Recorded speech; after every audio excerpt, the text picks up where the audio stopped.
Hello, hello, hello. It is me, Dr. Stephanie Fine. I'm here to talk to you about maintaining your weight loss. That's what we do here at the Ounce of Prevention Live, and it's part of Maintenance University. I'm chief physician at Maintenance University, Dr. Stephanie Fine, and we talk about maintaining weight loss. And today, we're talking about a maintenance hack. I love this one. So here's the hack, and you can get it on the blog, which can be sent to your inbox every Thursday morning. Just go to stephaniefinemd.com and you can sign up right there. And the maintenance hack is a window into how you feel about yourself, because how you feel about yourself is how you're going to deal with yourself in maintaining weight loss. The truth is, it's how you deal with yourself with everything. But here we use maintenance and weight loss as a little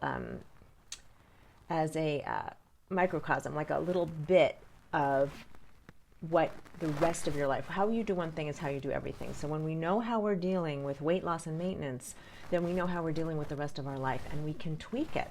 It really makes a difference. Awareness is always the first step. So to be aware of how you're feeling about yourself gives you insight into where there needs to be work, because with maintenance, it is a long time process, decades. And so what we need is compassion, self-compassion. And the reason we need self-compassion is because we have to be understanding, not judgmental of ourselves. That way we can change. It's like counterintuitive. We think if we are judgmental about ourselves, we'll change ourselves. But it doesn't work that way. We just make ourselves feel bad, and then we eat because we feel bad. So if we don't make ourselves bad for whatever happened, then we can just move on and change. I had this sort of vision this morning, this idea of how this feels to me. And it's like if I'm not a big horseback rider. I mean, I've been on a horse, but I'm not not a big. But so I go on little like trail rides, and if the horse has decided not to move, there's a lot of resistance. It's not moving. It doesn't matter what you do. I mean, you could kick it on the sides, which is not very nice, but or give the little taps and it's not listening. You could even get off and pull it. It's a huge horse. It's not moving. That's where we are with resistance. If we're mean to ourselves, we're not moving. We are just going to say no. But if you're moving forward and you give the horse just a slight move, you shift your weight or you move the I don't even know what it's called, the leather piece slightly, then you move in that direction.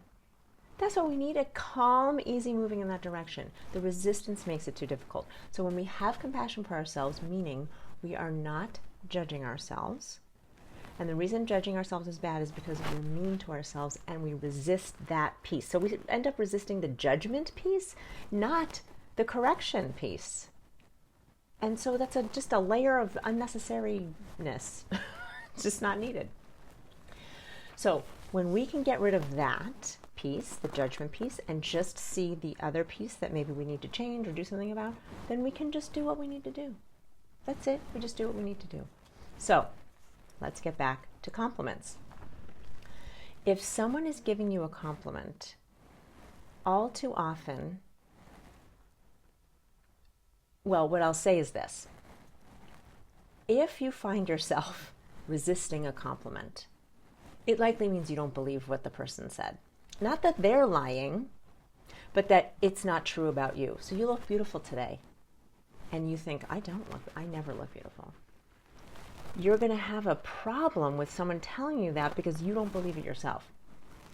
If you thought you looked awesome today, you'd be like, thanks, like, thanks for noticing. Ah, great. You may even say, and you look beautiful today. The joy that comes out from being able to receive a compliment. You don't have to return a compliment. I'm just saying there's like often a joy in there that comes from, I'm feeling good about myself. Someone just happened to say something nice. How lovely. And respond with a very simple thank you and a smile and move on. If you notice the tension, the part that you don't believe it, that means there's work to do. And that's what I'm saying about a hack, right? If you get a compliment, you don't believe it, there's work to be done.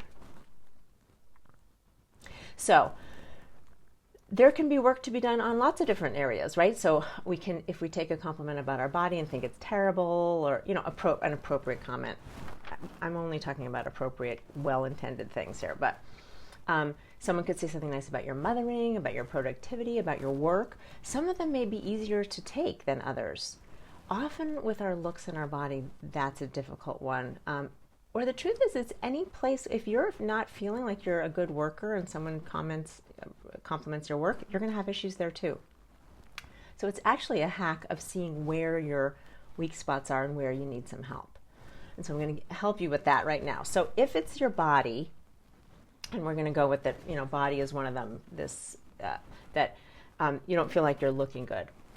One of the ways to start is to make sure you're not telling yourself that your body's terrible, right? That would be easier for you to believe if you keep telling yourself that. But if you are starting to change that around, you'll be able to accept compliments. So the way that you change that around is, first of all, you notice. Remember awareness. You notice that you're saying mean things to yourself. Every time in the morning you see your body coming out of the shower, you say something, you sigh, you avoid looking in the mirror. Any of those things means that you're not accepting of where you are right now. Important to know. Now, ideally, we want to get to, I love you, body. Thank you so much for all you do for me. You are looking awesome. I am so happy you're mine. You know, that kind of thing. But that may be a leap if we're sighing at ourselves right now. So a neutral thought is a really good place to start. And that's what I wanted to introduce today. So if you're looking at your body, you know, in the morning and you're just exasperated, I'd like you to look at your body and say, I have a body. It's hard to argue with that. You do have one. If we start to be okay and not feel that stubborn resistance, that horse not moving, if we can get to a place where we're not in resistance, I have a body can be a place where you can do that.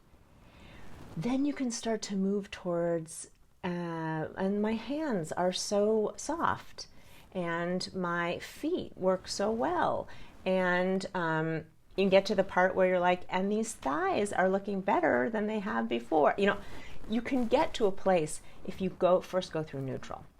So that is the trick, is to go through neutral. I have a body, and then move on to other more positive things. The other thing that I wanted to mention for a general increase in self-compassion, and I just love this so much, I'm going to end with this, is Louise Hay's mirror work. Oh, it's magical. It is magical. It's a tough sell sometimes, but it's so simple and it works so well. You can certainly look it up online, but here it is. This is literally the whole thing. You look in the mirror and you say your name. You look at yourself in the eyes and you say, I'm going to use my name, Stephanie. I love you. I really, really love you. So you say your own name to yourself. I love you. I really, really love you. When you can do that easily, again, without resistance, the world will open up to you. If you give it a try, you'll be surprised at how challenging it could be. All that resistance is normal. The more you are able to do it, it's a miracle what it does for how you feel about yourself, and then all that you can get accomplished. It's so important. It's important for maintenance of weight loss. It's important for weight loss. It's important for every aspect of getting anything done for yourself. The awareness and then moving towards more self-compassion will win every time. So the next time you get a compliment, one, smile and say thank you, and then notice what you're thinking about yourself and see if there's work to do there. I love you so much, and I'm so happy you're here, and I will see you next week. Bye.